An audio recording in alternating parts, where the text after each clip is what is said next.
Hello everyone. बहुत सारे बच्चे फोन कर रहे हैं, मैसेज कर रहे हैं कि सर वो सिलेबस रिडक्शन हुआ है, जो चैप्टर्स रिमूव हुए हैं हमारे क्लास 9, 10, 11, 12 से, थोड़ा सा एक्सप्लेन कर दीजिए, बढ़िया से समझ में नहीं आ पा रहा है, तो इसलिए मैं वीडियो बना रहा हूं। सबसे पहले मैं क्लास 10 को समझाऊंगा। तो क्लास 10 में मैं स्टार्ट करता हूं अपने मातृभाषा से, हम लोग हिंदी से। हिंदी का देखिए, मैं जो चैप्टर्स रिमूव हुआ है क्लास 10 हिंदी कोर्स ए, जो बच्चे हिंदी लिए हैं कोर्स ए लिए हैं, हिंदी कोर्स ए जो चैप्टर्स रिमूव कर दिया गया है उनका मैं यहाँ पे डिटेल लिखा हूं और उसको अभी समझा दे रहा हूं आप लोगों को। सबसे पहले आप लोग देखिए क्षितिज भाग 2, इसमें दो चीज होता है, एक पोएम होता है और दूसरा स्टोरी। तो पोएम वाला पार्ट से देखिए, हम लोगों को कौन कौन सा नहीं पढ़ना है। तो देव नहीं पढ़ना, देव, तो ये कितना चैप्टर नंबर है? चैप्टर नंबर 3 नहीं पढ़ना है। नेक्स्ट है हम लोगों का जय शंकर प्रसाद, ये है चैप्टर नंबर 4, ये नहीं पढ़ना है। नागार्जुन, ये है आपका चैप्टर नंबर 6, इसको नहीं पढ़ना है। उसके बाद है गिरिजा कुमार माथुर, ये है चैप्टर नंबर 7, इस चैप्टर को भी नहीं पढ़ना है। नेक्स्ट है हम लोग का मंगलेश डबराल, ये है चैप्टर नंबर 9, इसको नहीं पढ़ना है। उसके बाद हम लोगों का है स्टोरी वाला पार्ट, इसमें हम लोग क्या देखते हैं कि मन्नू भंडारी चैप्टर नंबर 14, यानी कि लास्ट का 4 चैप्टर्स रिमूव कर दिया गया है। 14 महावीर प्रसाद द्विवेदी, ये है चैप्टर नंबर 15। यातेंद्र मिश्र, ये है चैप्टर नंबर 16। और बदन आनंद कौशल्यायन, ये है आपका चैप्टर नंबर 17।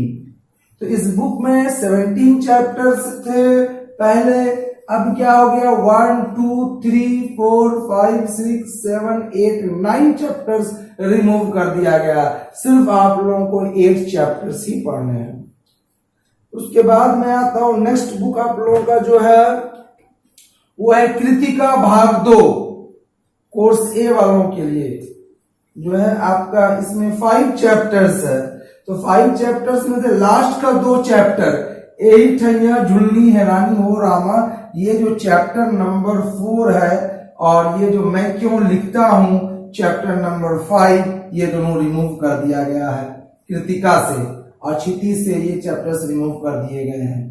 यानी आप लोगों को जो बच्चे 2021 में बोर्ड एग्जाम लिखेंगे क्लास 10 का, उन लोगों के लिए ये नहीं पढ़ना है, उन लोगों को ये नहीं पढ़ना, ये चैप्टर्स डोंट स्टडी।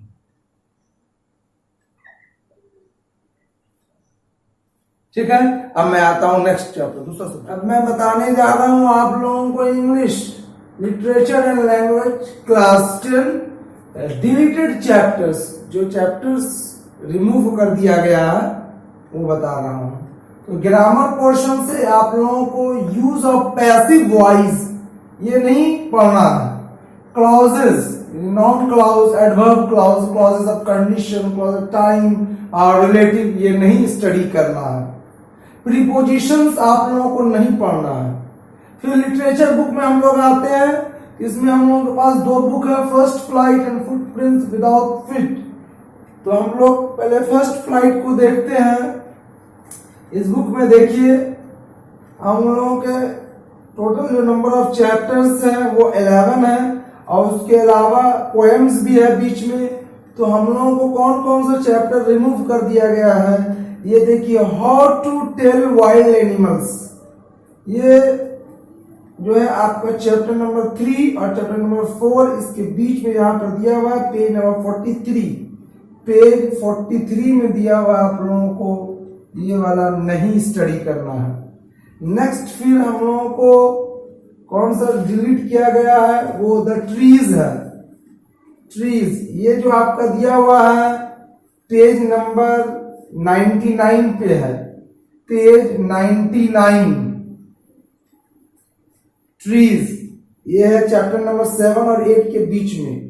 फिर चैप्टर नंबर 8 और 9 के बीच में आपका फॉग दिया हुआ है, ये है पेज नंबर 115।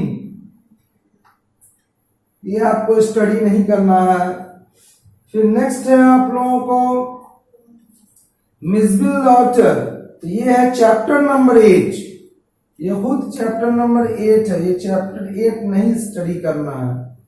नेक्स्ट है आप लोगों का फॉर एनी ग्रेगरी, तो ये वाला जो है आपका चैप्टर 10 और चैप्टर 11 के बीच में है, पेज नंबर 140। ये इस पार्ट को आप लोगों को इस बुक से स्टडी नहीं करना है। नेक्स्ट हम लोग आते हैं फुटप्रिंट्स विदाउट फिट। इस बुक में फुटप्रिंट्स विदाउट फिट, इसमें हम लोग देखते हैं टोटल जो नंबर ऑफ चैप्टर्स है वो हम लोगों का 10 है। तो इस 10 चैप्टर्स में से 3 चैप्टर्स रिमूव कर दिया गया है। The midnight visitor, the midnight visitor जो है ये आपका चैप्टर नंबर 3 है।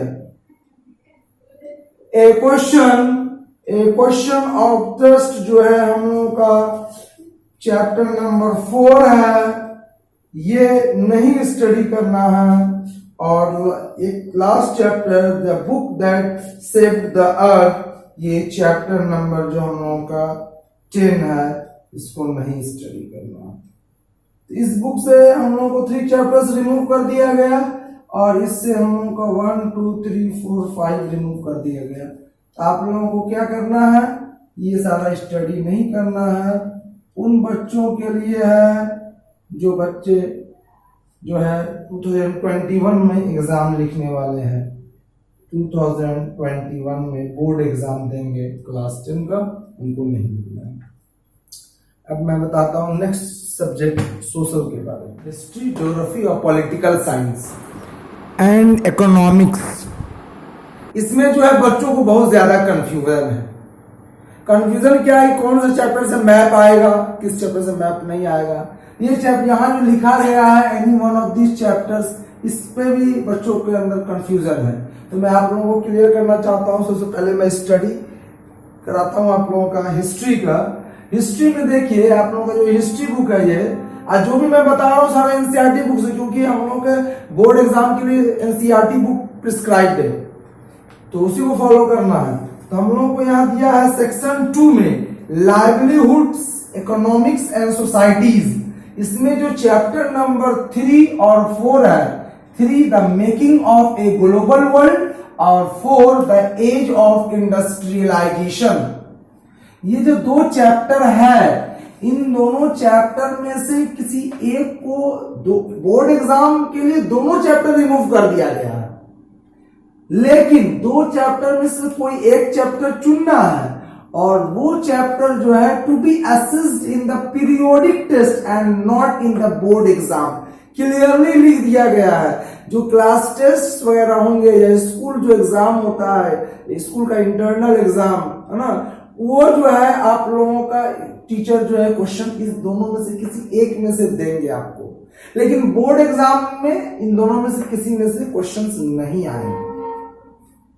अब आता हूं मैं चैप्टर नंबर 5, जो 3rd सेक्शन से everyday life, culture and politics. यहां से हम लोग का chapter 5 print culture and the modern world. ये चैप्टर कंप्लीटली रिमूव कर दिया गया है, इसको आप लोगों को नहीं पढ़ना है।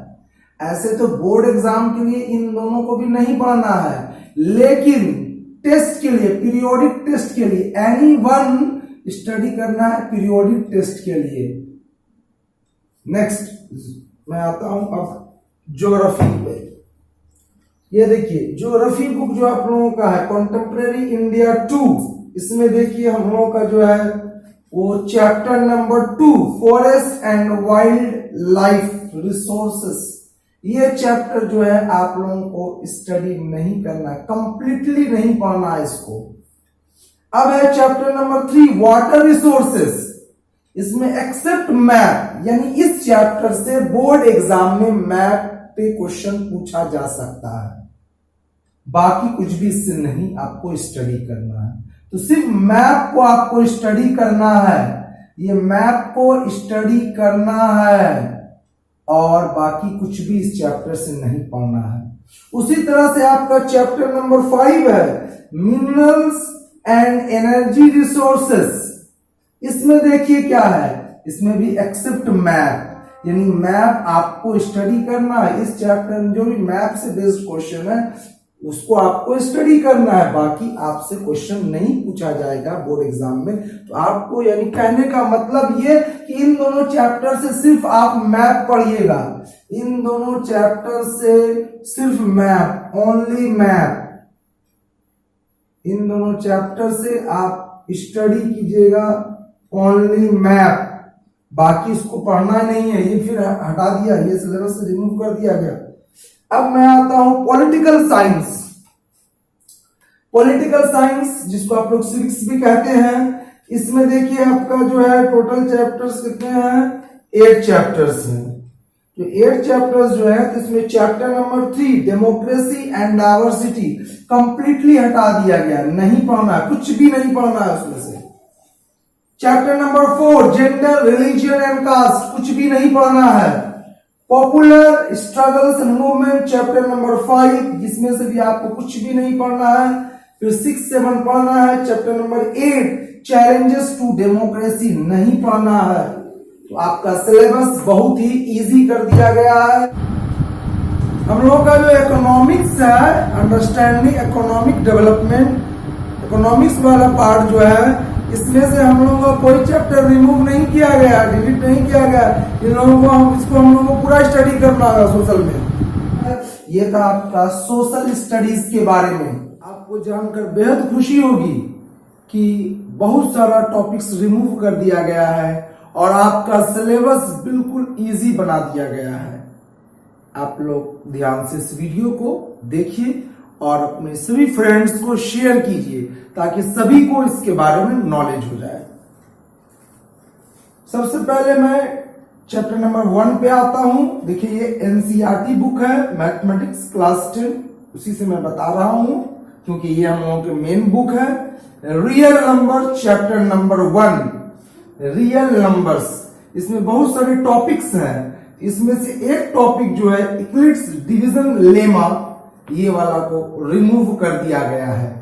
यानी कि अगर आप देखें तो आप लोग तो स्टडी कर लिए होंगे एक्सरसाइज 1.1 को, लेकिन बोर्ड एग्जाम में इससे क्वेश्चन नहीं आएंगे। पेज नंबर 2 यहां से स्टार्ट हुआ है इक्लिप्स डिवीजन लेमा और ये पेज नंबर 7 तक गया है आपका हाफ। मैं हाफ लिखा हूं यहां पर क्योंकि यहां तक आएगा। एक्सरसाइज 1.1 आप लोगों का नहीं आएगा, इसके बाद ये हाफ जो है ये आएगा। The fundamental theorem of arithmetics, ये सब आएंगे क्वेश्चन। तो इसमें जो इंपॉर्टेंट पार्ट है उसका वीडियो तो मैं ऑलरेडी बना चुका हूं। इस चैप्टर से कौन कौन इंपॉर्टेंट क्वेश्चंस है, जैसे 1.2 का कुछ क्वेश्चंस इंपॉर्टेंट है वो उस पर मैं वीडियो बना चुका हूं।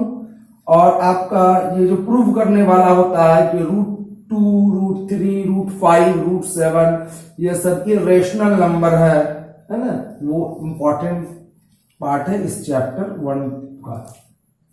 अब मैं आता हूं चैप्टर नंबर 2 पे।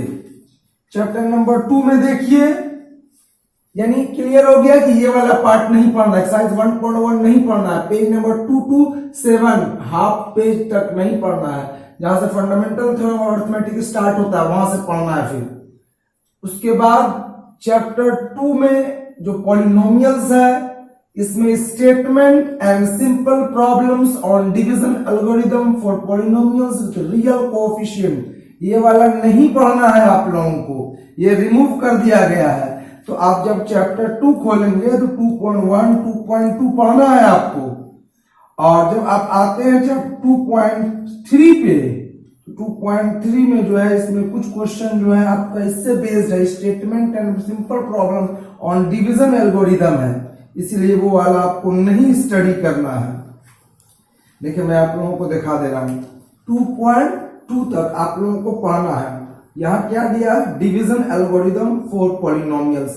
तो इस पे जो स्टेटमेंट एंड सिंपल प्रॉब्लम्स है, इस पर बेस्ड, इस एल्गोरिथम पे बेस्ड, उसको आपको नहीं पढ़ना है, लेकिन जो बिना स्टेटमेंट वाले हैं उसको पढ़ना है। इसलिए मैं यहां पर लिख दे रहा हूं एक्सरसाइज 2.3 एंड 2.4 में से फ्यू क्वेश्चंस जो है आपके रिमूव्ड है, फ्यू क्वेश्चंस।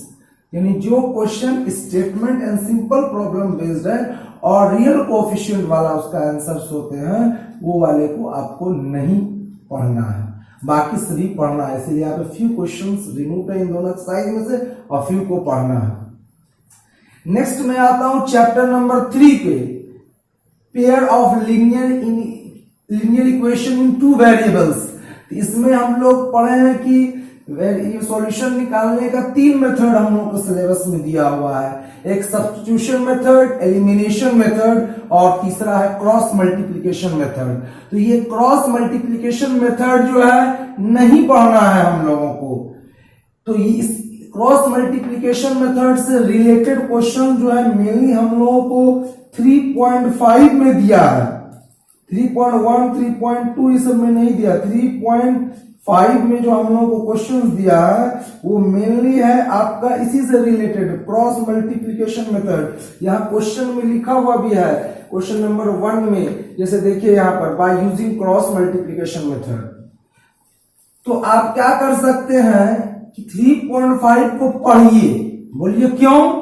इसलिए क्योंकि यही सारे क्वेश्चन को जहां पे लिखा हुआ यूजिंग क्रॉस मल्टीप्लिकेशन मेथड, वो आपके सब्स्टिट्यूशन मेथड या एलिमिनेशन मेथड से पूछा जा सकता है।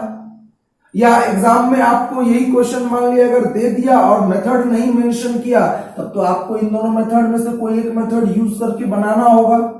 इसलिए आप लोग इसको पूरा पूरी नहीं छोड़िए। मैं तो कहूंगा कि इसको आप बना ही लीजिएगा, लेकिन इस दोनों मेथड से बनाइएगा। जो क्वेश्चन पॉसिबल होगा बना पाना, इस दोनों मेथड से बना लीजिएगा, इसके बाद इस मेथड नहीं पढ़िएगा। नेक्स्ट आते हैं हम लोग चैप्टर नंबर 4 पे, ये क्वाड्रेटिक इक्वेशंस है। तो इस क्वाड्रेटिक इक्वेशंस में देखिए आपको बोला है situational problems based on equation reducible to quadratic equation, यानी कुछ सिचुएशन बेस्ड वाला क्वेश्चन, जैसे कि बोट एंड रिवर वाला या फिर आपका ट्रेन वाला, और दूसरा जो भी क्वेश्चन है सिचुएशन वाला क्वेश्चन, डिफरेंट सिचुएशंस वाले जो क्वेश्चंस हैं, वो प्रॉब्लम जिसको कि रिड्यूस करके क्वाड्रेटिक इक्वेशन बनाया जाता है, फिर सॉल्यूशन निकाला जाता है, उन सभी को नहीं पढ़ना है, बाकी सबको पढ़ना है। इसीलिए यहाँ पे मैं कोई एक्सरसाइज या पेज नंबर कुछ भी नहीं लिख रहा हूं। नेक्स्ट हम लोगों का है चैप्टर नंबर 5। चैप्टर नंबर 5 में है अरिथमेटिक प्रोग्रेशन। तो अरिथमेटिक प्रोग्रेशन में से हम लोग को क्या नहीं पढ़ना है? Application in solving daily life problem based on sum to n terms. n terms वाले जो क्वेश्चंस है, यानी कि सम ऑफ n टर्म्स वाला जो क्वेश्चन है, तो मैं इस बुक बता देता हूं आप लोगों को कि उससे बेस्ड जो है सम ऑफ n टर्म्स वाला क्वेश्चन मेनली आपका एक्सरसाइज 5.3 में दिया हुआ है। इसका मतलब 5.2 तक आपको पूरा पढ़ना है। यहाँ पे देखिए sum of first n terms of an AP, तो यहाँ आपका पेज नंबर 107 यहां से स्टार्ट होता है, तो यहां तक तो आपको पढ़ना है। 107 का ये वाला पार्ट यहां से जो स्टडी नहीं करना है आप लोगों को, और वो भी क्वेश्चन जो कि मेनली बेस्ड है एप्लीकेशन पे, यूजेस पे, और n टर्म्स अगर क्वेश्चन में दिया तो वो वाला नहीं स्टडी करना है। बाकी सारा चीज आपको स्टडी करना है इस चैप्टर से। नेक्स्ट हम लोग आते हैं चैप्टर नंबर 6 में। अच्छा एक चीज और, तो ये एक्सरसाइज 5.3 में जहां तक मैं देख पा रहा हूं, इससे most of the question, maximum या कहिए कि ऑलमोस्ट सभी क्वेश्चन जो है आपका सम ऑफ n टर्म्स पे ही बेस्ड है। इसीलिए मैं यहां लिखा हूं कि उसको आप नहीं पढ़ेंगे। पेज नंबर 107 से 114 तक क्वेश्चन एक्सरसाइज 5.4 में कुछ क्वेश्चन जो है, लास्ट 2 क्वेश्चन तो मैं 4 और 5 ये जो है बेस्ड है इसी पे, बाकी ये सब तो आप बना सकते हैं। 3 भी इसी पे बेस्ड है, तो वो भी जो भी क्वेश्चन आप देख लीजिएगा। अच्छा 2 भी तो सम ऑफ है, फर्स्ट नेगेटिव फर्स्ट टर्म, तो ये भी सारा जो है लगभग इस पे बेस्ड है, तो इसको भी नहीं पढ़ेंगे।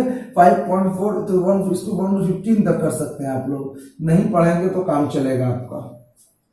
नेक्स्ट हम लोग आते हैं, तो यहाँ पे 5.3 हो जाएगा और इसके अलावा 5.4 भी हो जाएगा तब, है ना। ये दोनों आपको नहीं स्टडी करना है, अच्छा, नेक्स्ट आते हैं अब हम लोग चैप्टर नंबर 6 पे। 6 में जो है ये ट्रायंगल चैप्टर है, तो इसमें सब चीज पढ़ना है, सिर्फ 2 थ्योरम का प्रूफ। इसमें तो बहुत सारा थ्योरम्स है, वो इंपॉर्टेंट थ्योरम्स है, लगभग जहां तक हमको याद है 7 थ्योरम्स है उसमें। तो थ्योरम में से 2 थ्योरम रिमूव कर दिया गया, तो उसमें भी आपको 5 थ्योरम्स का स्टडी करना है प्रूफ को। यहाँ प्रूफ जो है रिमूव कर दिया गया। तो कौन कौन सा थ्योरम है? 6.6 ये पेज नंबर 141 पे है। देखिए 141 पे है पेज नंबर। क्या है थ्योरम में पढ़ के बता दे रहा हूं। यहां दिया होगा the ratio of the area of the 2 similar triangles is equal to the square of the ratio of the corresponding side. ये वाला थ्योरम का प्रूफ आपसे नहीं पूछा जाएगा। और दूसरा थ्योरम 6.9 जो कि आपका पेज नंबर 146 पे है। तो ये जो है इसमें ये क्या थ्योरम है देख लीजिए। इसमें दिया in a triangle if square of one side is equal to the sum of the square of the other 2 side then the angle opposite to the first side is a right angle.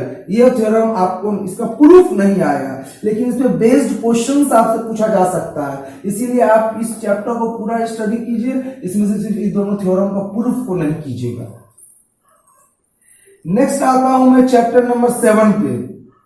तो chapter number 7 जो है ये आपका coordinate geometry है।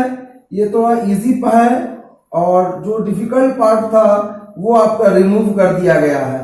तो area of triangle, तो area of triangle जो है आपका पेज नंबर 168 से देखिए स्टार्टिंग हुआ है। एरिया ऑफ ए ट्रायंगल, तो area of A triangle page 168 और 169 और 170 आपका यहां तक है। इस पे एरिया बेस्ड एरिया ऑफ पे बेस्ड क्वेश्चंस है, वो आपको रिमूव कर दिया गया सिलेबस से, इसको आपको नहीं पढ़ना है। नेक्स्ट आता हूं मैं चैप्टर नंबर 8 पे, इंट्रोडक्शन टू ट्रिग्नोमेट्री। तो इसमें क्या किया गया है, इसमें सारा क्वेश्चंस आएगा, आपको स्टडी करना है। मतलब the ratio whichever are defined at 0 and 90 degree, जो भी रेशियो 0 डिग्री और 90 डिग्री वाला है उसको आपको नहीं पढ़ना है। और दूसरा जो है trigonometric ratios of complementary angle. Complementary angle मतलब 90 माइनस थीटा या 90 माइनस 60, 90 माइनस एंगल ए वो जो है वो सब आपको नहीं स्टडी करना है। तो ये आपका एक्सरसाइज 8.3 है और कुछ क्वेश्चंस है आपका 8.4 का। देखिए इसीलिए मैं यहां पर लिख दिया हूं कि एक्सरसाइज 8.3 में वो जो पूरा है आपका उस पे बेस्ड है, कॉम्प्लीमेंट्री एंगल पे बेस्ड है। 8.3 पे कॉम्प्लीमेंट्री एंगल पे बेस्ड है। देखिए यहाँ पे दिया हुआ है कॉम्प्लीमेंट्री एंगल वाला, वो पूरा आपको नहीं पढ़ना है। और कुछ क्वेश्चन जो है 8.4 में भी कॉम्प्लीमेंट्री एंगल पे बेस्ड है, तो उसको भी आपको स्टडी नहीं करना है, बाकी आपको सारा स्टडी करना है। फिर आता हूं मैं चैप्टर नंबर 11 में, सॉरी 8 के बाद 9, 10। तो यहाँ 1, 2, 3, 4, 5, 6, 7, 8 तक में कौन सा पार्ट नहीं पढ़ना है वो यहाँ पे लिख दिया हूं, इस जगह मेंशन कर दिया हूं मैं। अब 9 और 10 में से कुछ नहीं रिमूव किया गया है, तो आपको चैप्टर नंबर 9 और चैप्टर नंबर 12 का फुल स्टडी करना है। चैप्टर नंबर 9 में आपका दिया है एप्लीकेशन ऑफ ट्रिग्नोमेट्री, यानी कि हाइट एंड डिस्टेंस चैप्टर, वो आपको पूरा स्टडी करना है। चैप्टर नंबर 10 जो है सर्कल्स, उसको आपको स्टडी करना है पूरा चैप्टर को। और चैप्टर नंबर 11 जो कंस्ट्रक्शन है, इसमें सारा कंस्ट्रक्शन करना है, सिर्फ construction of triangle similar to a given triangle. यानी कि ये आपका एक्सरसाइज 11.1 में इस तरह का क्वेश्चन है, कुछ क्वेश्चन उसमें है इस पे बेस्ड, इस कॉन्सेप्ट पे, construction of triangle similar to given triangle. तो वो वाला आपको नहीं स्टडी करना है, बाकी आपको 11.2 या और भी 11.1 में जो क्वेश्चन दिया हुआ है लाइन सेगमेंट वाला, को डिवाइड एंड द रेशियो, वो सब स्टडी करना है आपको। नेक्स्ट है आपका chapter number 12, area related to circles. Area related to circle जो आपका दिया है, तो इसमें क्या करना है, आपका problems on central angle of 60, 90 वो सब है, लेकिन आपको स्टडी नहीं करना सिर्फ 120 वाला। इसमें क्वेश्चन दिया है प्रॉब्लम 12.1, 12.2 जो भी है वो सब पढ़ना है, लेकिन जो भी एंगल है, जैसे कि आप देख लीजिए जो भी क्वेश्चन है, सॉरी जो भी क्वेश्चन है, जैसे देख लीजिए पेज नंबर 228 में यहाँ पे एक क्वेश्चन दिया हुआ है, वो एंगल 120 पे बेस्ड, है ना। तो ये वाला सेंट्रल एंगल इसका 120 है, तो ये वाला स्टडी नहीं करना है। इसी तरह का जो भी क्वेश्चन आपके एक्सरसाइज में होंगे 120 एंगल पे बेस्ड वो नहीं स्टडी करना है। लेकिन अगर 60 है, 30 है, 90 है तो वो सबको आपको स्टडी करना है। फिर आता हूं मैं आगे चैप्टर नंबर 13। चैप्टर नंबर 13 में देख लीजिए आप लोग सरफेस एरिया एंड वॉल्यूम्स। तो इसमें आपको सभी स्टडी करना है। देखिए इसीलिए मैं चैप्टर नंबर 12 में यहां लिख दिया हूं फ्री क्वेश्चन, क्योंकि सिर्फ जो 120 पे बेस्ड है वो नहीं पढ़ना। चैप्टर नंबर 13 में सभी पढ़ना है, सिर्फ फ्रस्ट्रम ऑफ ए कोन को छोड़ करके। तो एक्सरसाइज 13.4 में जो पेज नंबर 252 टू 257 है उसमें आपको स्टडी नहीं करना है, और फ्यू क्वेश्चन जो है पेज नंबर 258 में भी दिया हुआ है वो भी आपको स्टडी नहीं करना है, बाकी सारा स्टडी करना है। नेक्स्ट है स्टैटिस्टिक्स चैप्टर। तो इसमें हम लोग पढ़ चुके हैं कि मीन निकालने का अलग अलग मेथड। तो वो जो एक मेथड हम लोग का है वो step deviation method, assume mean method, है ना। वो एज्यूम मीन मेथड आपको पढ़ना है, डायरेक्ट मेथड जो है वो पढ़ना है, लेकिन आपका ये जो मेथड है स्टेप डेविएशन मेथड, ये इसको नहीं पढ़ना है। मीन यहाँ निकालने का जो तरीका है हम लोग को मेनली 3 दिया हुआ है हम लोग के सिलेबस में क्लास 10 में, मीन निकालने का तरीका। तो वो दोनों पढ़ना है, बाकी ये स्टेप डेविएशन वाला मेथड को नहीं पढ़ना है। तो क्वेश्चन जो होंगे वो आपसे अगर मान लीजिए पूछा गया है मेथड नहीं मेंशन करेंगे, इसी तरह क्वेश्चन दे दिया गया तो आपको सीख लेना है कैसे उसको बनाया जाता है। एक्सरसाइज 14.1 में इस तरह क्वेश्चन दिया हुआ है, स्टेप डेविएशन मेथड पे 14.1 में दिया हुआ है। तो आप उसको स्टेप डेविएशन से नहीं पढ़ के कोई दूसरे मेथड से, यानी कि और जो मेथड है हम लोग का assume mean method, direct method, उस मेथड से आप प्रैक्टिस कर सकते हैं। लास्ट पार्ट जो है वो है आपका क्यूमुलेटिव फ्रीक्वेंसी ग्राफ, जिसको हम लोग ऑगी भी कहते हैं।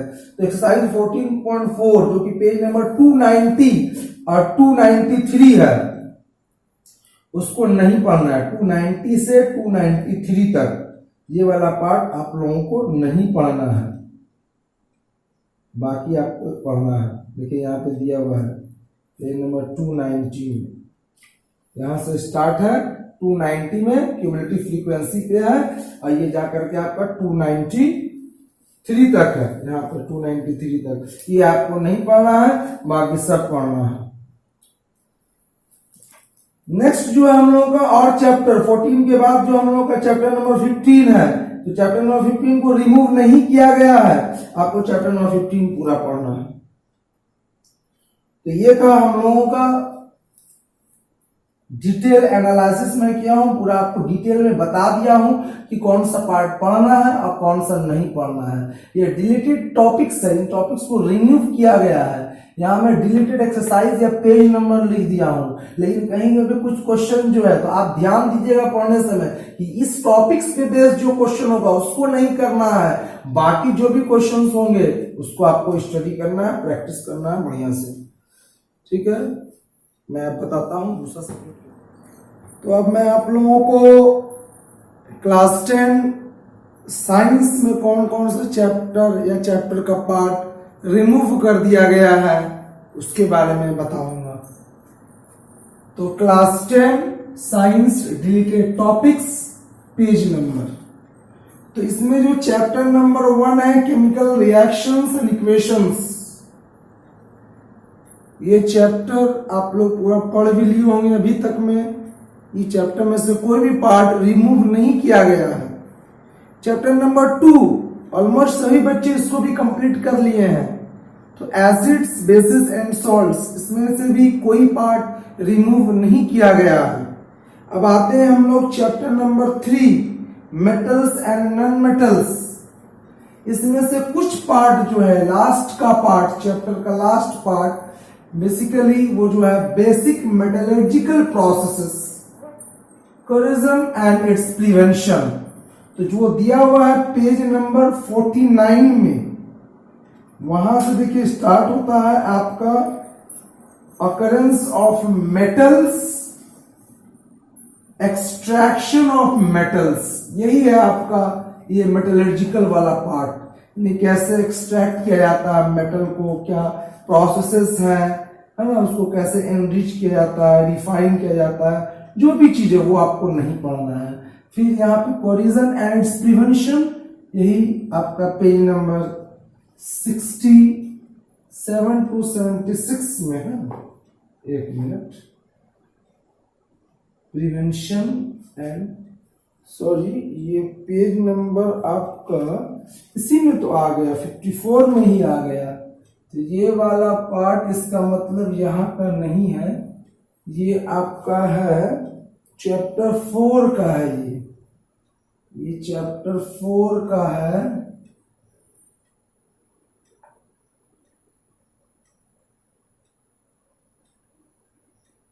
Page number 67 to page 67 to 76। तो यहां पर अब हम लोग आते हैं चैप्टर नंबर 4। आप लोग इस वीडियो को अंत तक देखिए, मैं बढ़िया से आप लोगों को एक्सप्लेन कर दूंगा कि कौन कौन सा नहीं आ रहा है। कार्बन एंड इट्स कंपाउंड, ये चैप्टर बहुत ही इंपॉर्टेंट चैप्टर है, बहुत अच्छा चैप्टर है। जो डिफिकल्ट पार्ट है वो nomenclature of carbon compound containing functional groups, यानी कि अलग अलग फंक्शनल ग्रुप कंटेन करने वाले कार्बन कंपाउंड्स का नाम बताना था। नाम ये थोड़ा डिफिकल्ट पार्ट है इस चैप्टर का, वो आपको रिमूव कर दिया गया है। तो आपके लिए सिलेबस बहुत ही इजी हो गया है। देखिए आपका halogen, alcohol, aldehyde, ketone, carboxylic acid या अल्कीन और अल्काइन, जो भी फंक्शनल ग्रुप है वो लगता था कार्बन कंपाउंड्स में जो नाम आते थे वो वाला पार्ट आपको नहीं स्टडी करना है। इसका मतलब पेज नंबर 67 से आप लोगों को एनसीईआरटी बुक के अनुसार पेज नंबर 67 से 76 तक नहीं पढ़ना है, क्योंकि ये देखिए 66 से वही स्टार्ट है नोमेनक्लेचर, 67 में भी सॉरी 66 में नहीं 67 से स्टार्ट है, 67 में 68 में इसी के बारे में है। फिर आगे आपको दिया हुआ है कि difference between saturated and unsaturated hydrocarbon, ये भी नहीं पढ़ना है।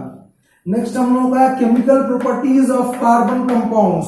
Chemical properties of carbon compound यहाँ पे दिया हुआ है, कौन कौन सा प्रॉपर्टीज, सारा प्रॉपर्टीज, कंबशन, आपका oxidation, addition reaction, substitution reaction, ये सब नहीं पढ़ना है। फिर आपका है इथेनॉल एंड इथेनोइक एसिड, तो इसमें आपको पढ़ना क्या है, सिर्फ प्रॉपर्टीज एंड यूजेस पढ़ना है। इसमें जो है ये कैसे बनता है, इसका क्या क्या रिएक्शंस है, वो सब नहीं पढ़ना है। तो study only properties and uses, सिर्फ यूज आपको पढ़ना है, आप उसका प्रॉपर्टीज पढ़ना है, बाकी चीज में इस पार्ट में नहीं पढ़ना है, आपको रिएक्शंस वगैरह नहीं पढ़ना है। सोप एंड डिटर्जेंट्स, ये वाला पार्ट भी नहीं पढ़ना है। तो जब तक हम लोग यहाँ पे पहुंचते हैं तो हम लोगों का चैप्टर ही एंड हो जाता है 76 एनसीईआरटी बुक के अनुसार, तो हम लोगों को ये नहीं पढ़ना है। नेक्स्ट हम लोग आते हैं चैप्टर नंबर 5 में। तो चैप्टर नंबर 5 देखिए मैं यहाँ पर नहीं लिखा हूं, यानी चैप्टर 1 नहीं लिखा, 2 नहीं लिखा, तो आपको पूरा पढ़ना है 1 and 2। फिर यहाँ मैं 5 नहीं लिखा, इसका मतलब 5 में से कुछ भी डिलीट नहीं किया गया है, क्योंकि ये बहुत इंपॉर्टेंट चैप्टर है, आपको क्लास 11 एंड 12 का ये बेस्ट चैप्टर है, इसको रिमूव नहीं किया गया है। चैप्टर 5 आपको पूरा पढ़ना है। चैप्टर 6 लाइफ प्रोसेसेस, चैप्टर 5 क्या था, पीरियोडिक क्लासिफिकेशन ऑफ एलिमेंट्स, पूरा पढ़ना है। चैप्टर नंबर 6 लाइफ प्रोसेसेस पूरा पढ़ना है आपको। Chapter number 7 control and coordination, इसमें देखिए पेज नंबर मैं बता रहा हूं 114, इसमें देखिए आप लोगों को कौन कौन सा पार्ट है इसमें दिया हुआ। इसमें दिया हुआ एनिमल नर्वस सिस्टम से स्टार्टिंग है, उसके बाद आपका दिया गया है what happens in reflex action human brain.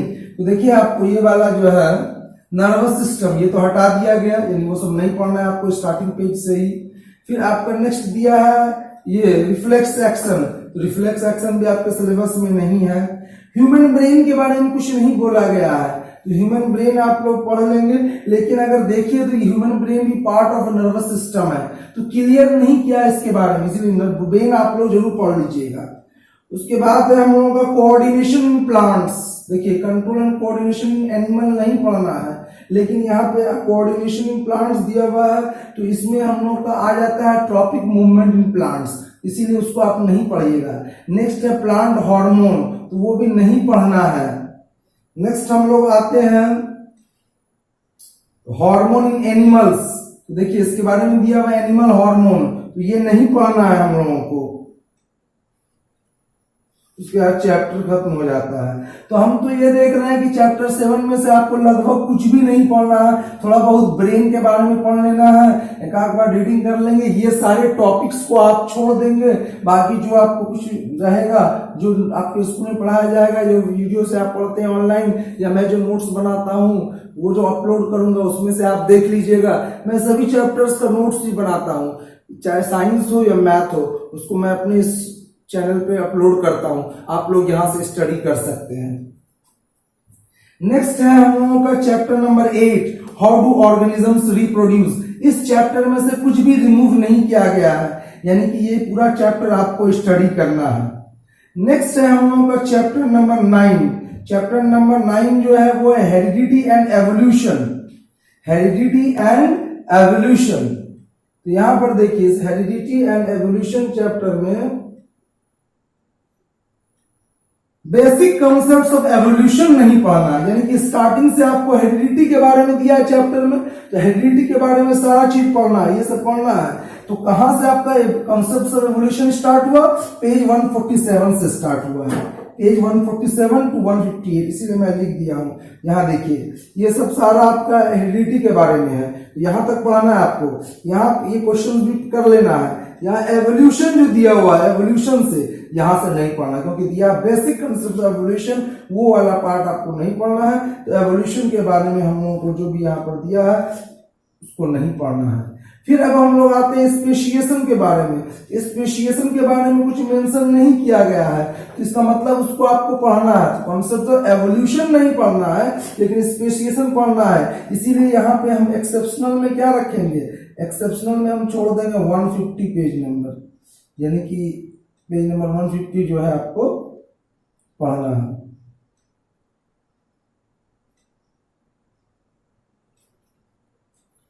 ये दिया हुआ है 150 151 में स्पेशिएशन के बारे में, इसको आप लोग पढ़ लेंगे। फिर आपका एवोल्यूशन एंड स्टेजेस वगैरह दिया हुआ है, तो ये सब तो एवोल्यूशन से रिलेटेड है। जो भी ह्यूमन एवोल्यूशन, ये सब नहीं पढ़ना है आप लोगों को। तो बीच में 1-2 पेजेस यहाँ का पढ़ लेना है, 150 151 वगैरह, बाकी ये सब पूरा नहीं पढ़ना, बेसिक कंसेप्ट ऑफ एवोल्यूशन। फिर आते हैं हम लोग chapter number 10, light reflection and refraction. ये आपका बहुत ही इंपॉर्टेंट चैप्टर है फिजिक्स का, और इसका जो है आपको जरूरत है 11 में भी ना, तो इसीलिए इस चैप्टर को रिमूव नहीं किया गया है। चैप्टर नंबर 11 हम लोग आते हैं। चैप्टर 10 आपको पूरा पढ़ना है। चैप्टर 11 आते हैं हम लोग, the human I and the colourful world. The human I and the colourful world. इसमें से आप लोगों को कौन सा टॉपिक नहीं पढ़ना है?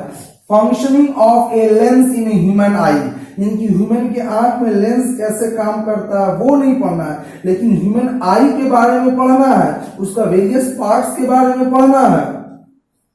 ठीक है, तो इसीलिए मैं पेज 187 देखिए नहीं लिखा हूं, यहाँ पे 188 से बोल रहा हूं नहीं पढ़ने के लिए, क्योंकि आपको यहाँ पे बोल रहा है functioning of a lens in human आई। तो लेंस जो फंक्शन करता है वो एक तरह से पावर ऑफ अकोमोडेशन है, तो उसके बारे में नहीं पढ़ना है। उसके बाद नेक्स्ट टॉपिक हम लोगों का defects of vision and their correction. तो ये यहाँ पर दिया हुआ उसी पेज नंबर 189 से दिया, defects of vision and their correction. Different type of जो डिजीजेस होते हैं ह्यूमन आई में, मायोपिया, हाइपरमेट्रोपिया और प्रेसबायोपिया, ये सब नहीं पढ़ना है। तो ये 190 तक में एंड हो जाता है, इसीलिए मैं लिखा हूं कि ये तीनों पेज नहीं पढ़ना है। उसके बाद जो है refraction of light through a glass prism, ये पढ़ना है। जो भी टॉपिक उसके बाद दिए हुए हैं आपको इस चैप्टर में, चैप्टर नंबर 11 में, उसको स्टडी कर लेना है बढ़िया से। नेक्स्ट है चैप्टर नंबर 12। चैप्टर नंबर 12 देखिए मैं यहाँ पर नहीं लिखा हूं, इसका मतलब चैप्टर नंबर 12 इलेक्ट्रिसिटी चैप्टर, ये आपको फुल्ली स्टडी करना है पूरा। उसके बाद हम लोग आते हैं चैप्टर नंबर 13 में। चैप्टर नंबर 13 है magnetic effects of electric current, यानी इलेक्ट्रिक करंट का जो मैग्नेटिक इफेक्ट होता है, इसके बारे में डिटेल में आप लोग 11-12 में पढ़ेंगे। तो ये चैप्टर आपको करना है, लेकिन फुल चैप्टर नहीं करना है इसमें से हम लोगों को, है ना। इसमें क्या चीज नहीं करना है देख लीजिए। जो डिफिकल्ट पार्ट था इस चैप्टर में, जिसको बच्चे बहुत समझने में टाइम लेते हैं, वो वाला पार्ट ही आपका बोर्ड हटा दिया है। तो आप लोग बहुत ही लकी हैं, आप लोग स्टडी कीजिएगा अच्छे से, जरूर अच्छा नंबर लाइएगा। तो यहाँ से देखिए स्टार्टिंग चैप्टर 13 में जो ये सब स्टडी करना है स्टार्टिंग से। पेज नंबर 223 में चैप्टर स्टार्ट हुआ है, यहाँ से स्टडी करते जाना है पूरा। तो कहाँ से आपको स्टडी नहीं करना है? पेज 232 से, क्योंकि यहाँ पे दिया है आपको इलेक्ट्रिक जनरेटर के बारे में।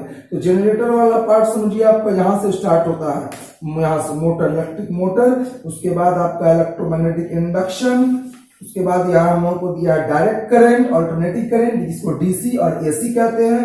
फ्रीक्वेंसी ऑफ एसी, क्या एडवांटेजेस है एसी का डीसी के ऊपर, और डोमेस्टिक इलेक्ट्रिक सर्किट, ये सब स्टडी नहीं करना है।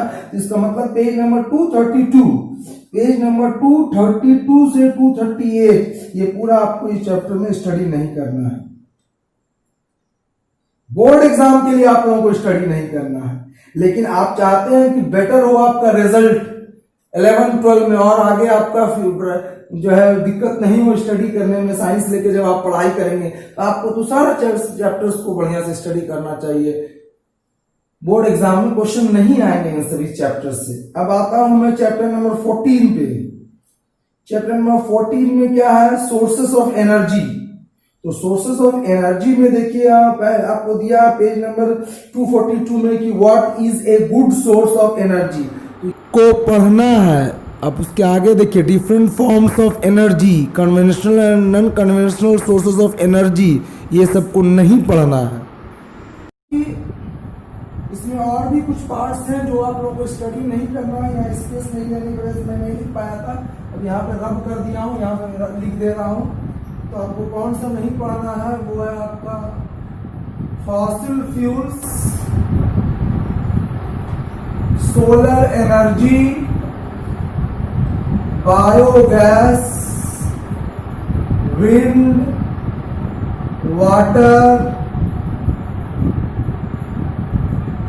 टाइडल एनर्जी, यानी कि विंड एनर्जी हो गया, वाटर एनर्जी हो गया, टाइडल एनर्जी हो गया, न्यूक्लियर एनर्जी,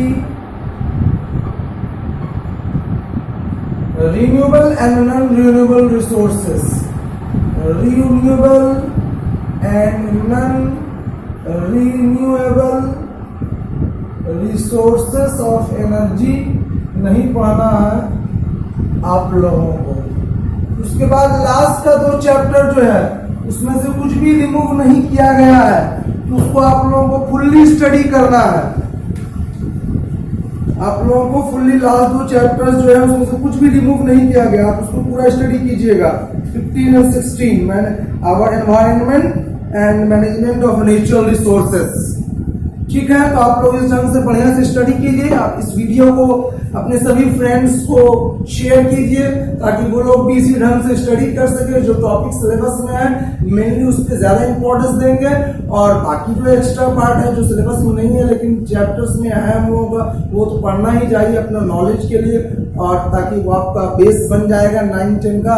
तो क्या होगा, आपको 11-12 में अच्छा होगा। आपका इंजीनियरिंग, मेडिकल, जिस भी लाइन में आप आगे जो भी करना चाहते हैं, साइंस ले करके आगे पढ़ना चाहते हैं, साइंस को पढ़ते हुआ, तो आप लोगों को हेल्पफुल होगा। ठीक है, थैंक यू। हमारे इस वीडियो को ज्यादा से ज्यादा शेयर कीजिए, हमारे चैनल को सब्सक्राइब कीजिए। Thank you.